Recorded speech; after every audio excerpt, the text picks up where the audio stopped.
সঁচাকৈ আজি আমি খুব উৎফুল্লিত কাৰণ অইন কেইবাৰৰ দৰে এইবাৰো আমাৰ মহাবিদ্যালয়ত খুব সুন্দৰ ৰিজাল্ট হৈছে। আপুনি কোৱা ধৰণে যে প্ৰতিবাৰে আমাৰ মহাবিদ্যালয়ত খুব সুনাম কঢ়িয়াই আনে ছাত্ৰ ছাত্ৰীসকলে, যাৰ বাবে আজি মহাবিদ্যালয়ৰ প্ৰতিগৰাকী সদস্যই শিক্ষক কৰ্মচাৰীৰ পৰা ছাত্ৰ ছাত্ৰীলৈকে আমি সকলোৱে আজি আনন্দিত।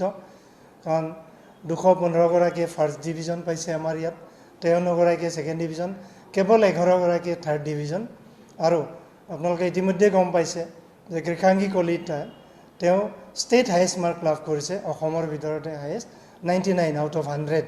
গতিকে এইটোৱে আমাক আকৌ আনন্দিত কৰি লৈছে। যোৱা বছৰৰ একাউণ্টেঞ্চিত হায়েষ্ট আছিল, মই কাৰ্যালয়ৰ পৰা খবৰ পোৱা অনুসৰি। চ' এইবাৰো একাউণ্টেঞ্চি বিভাগে সেই নাম অক্ষুণ্ণ ৰাখিবলৈ সক্ষম হৈছে।